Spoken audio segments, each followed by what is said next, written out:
આ જે છે નર્મદા માતા સામે છે. ઓકે. એટલે આ મહાદેવને દર્શન લીધે આ 21 કિલોમીટર દક્ષિણથી ઉત્તરમાં આવે છે. ઉત્તર વાહિનીનું મુખ્ય કારણ હા, એના દર્શન કરીને પછી માતા પશ્ચિમી ગવા લાગી. એટલે પુરાણોમાં ઉલ્લેખ છે, તિલકેશ્વર દર્શન ના કરે તો પરિક્રમા પુણ્ય ના મળે. જેને દર્શન લે છે મા નર્મદા. આગળના વિડીયોમાં આપ સૌએ જોયું કે આપણે પહોંચી ગયા હતા અવધૂત આશ્રમ, કે જ્યાં પ્રસાદ રૂપે ગરમ ગરમ ખીચડી અને છાશનું વિતરણ કરવામાં આવતું હતું. તો ચાલો તમને બતાવું અવધૂત આશ્રમ કેટલી શાંત જગ્યા અને કેટલું પવિત્ર સ્થળ છે.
જય સિયારામ.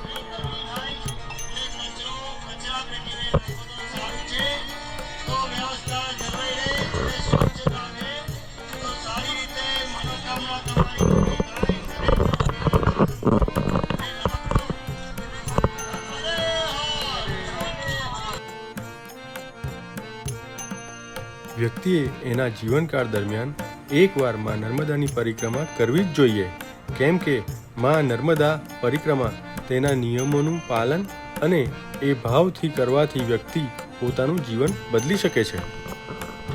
પરિક્રમા કરવાના કેટલાક નિયમો છે, જેમાં પરિક્રમા દરમિયાન આવતા કોઈ પણ ઝાડ, ફળ, ફૂલને તોડી ન શકો, કેમ કે આ દરેકે દરેક દિવ્ય આત્માઓ છે. હા, તમે તેના માલિકને પૂછીને કોઈ પણ ફળ, ફૂલને તોડી શકો છો.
શ્રદ્ધા અને ભાવથી કરેલી પરિક્રમા ચોક્કસપણે તમારું જીવન બદલી શકે છે.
સૌથી મોટી વાત, માના એક એક કંકર શંકરનું સ્વરૂપ છે.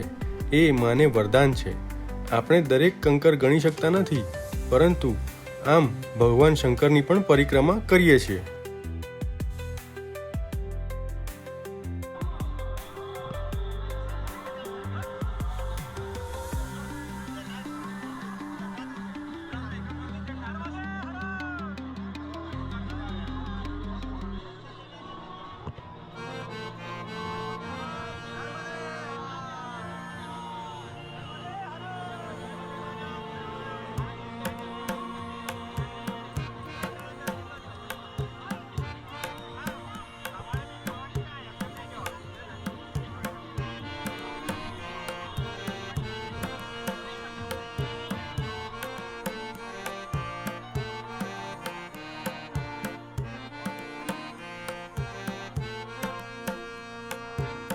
પરિક્રમા દરમિયાન તમે મા નર્મદામાં સ્નાન પણ નથી કરી શકતા, કારણ કે સ્નાન કરવાથી તમારી પરિક્રમા ખંડિત થઈ જાય છે.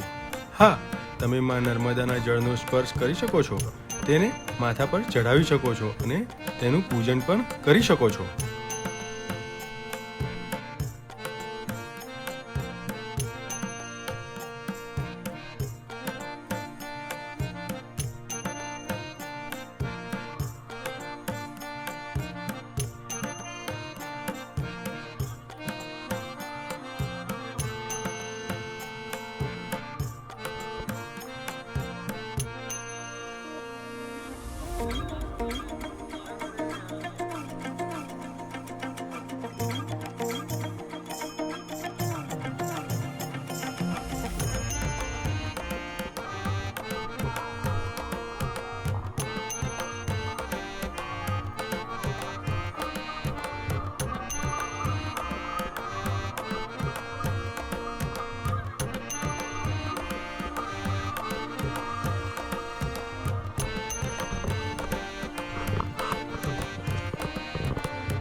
આપણે સૌએ ગુજરાત સરકારનો આભાર વ્યક્ત કરવો જોઈએ, કેમ કે તેમને શક્ય તેટલી આપણા માટે સુવિધાઓ કરી આપી છે.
નર્મદા પરિક્રમા 3 મહિના, 4 મહિના, 6 મહિના, 3 વર્ષ, 3 મહિના, 13 દિવસની પણ થાય છે.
પરિક્રમા દરમિયાન રેવા સેતુ પાર કરીને 1.5 થી 2 કિલોમીટરનું અંતર કાપીને પહોંચ્યા હતા તિલકેશ્વર મહાદેવના ટેકરા પાસે.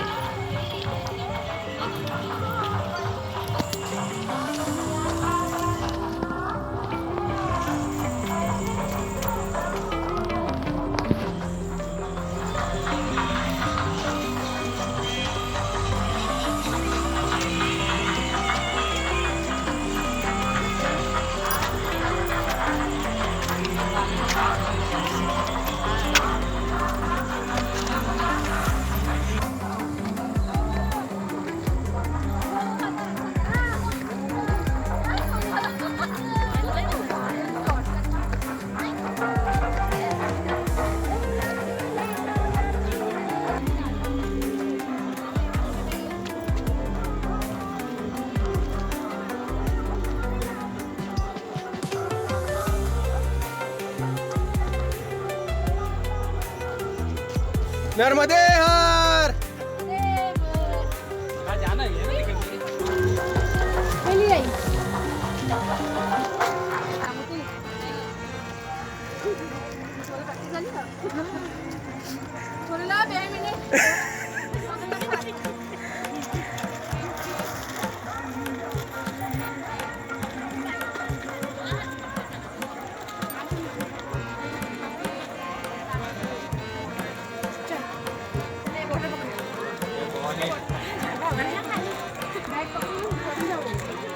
इथून नको तर वासीन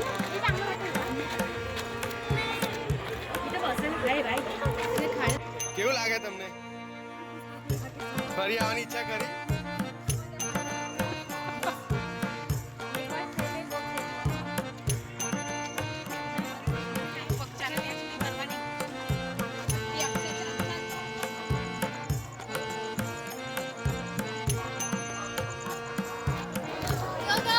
નર્મદે હર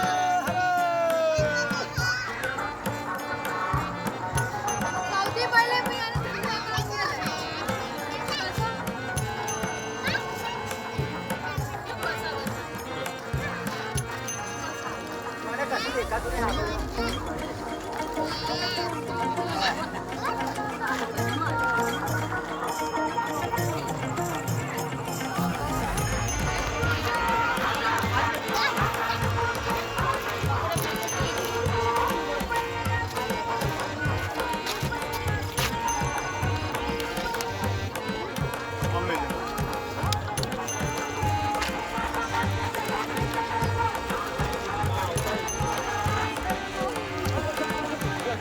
નર્મદે હર નર્મદે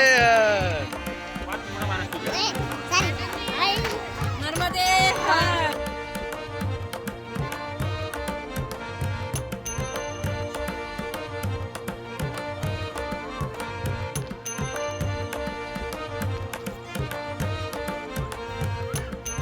આ ટેકરો ચડવો ખૂબ મુશ્કેલ લાગ્યો અને આ ટેકરો પાર કરીને અમે પહોંચ્યા હતા મારુતિધામ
તે મહાદેવને આપેલા છે. ઓકે.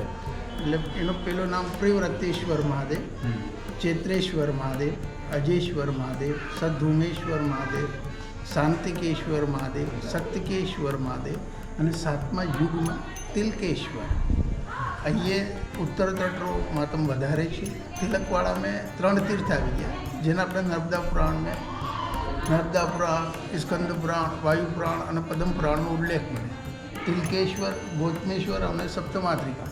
ઓકે. આ ગૌતમેશ્વર और સપ્તમાત્રિકા એના દર્શન કર્યા હશે તમે? ના સપ્તમાતૃકા ક્યાં આનું મંદિર? મારુતિ મંદિરથી આગે નીકળ્યા હશે તમે? હા. એ બહાર પેલો રામજી મંદિર દેખાય ને એના પાછળ આવીએ. હા, જોયું. મસ્જિદ આગળ હોય. સાતો માતા એક આસન પર બિરાજે, જોડે છે 2 મંદિર. ઓકે. આ રહી ગયું મારે. દર્શન ના કરે તો સવાર પછી આવો ને તે ઘડીએ યાદ રાખીને એના દર્શન કરી લે.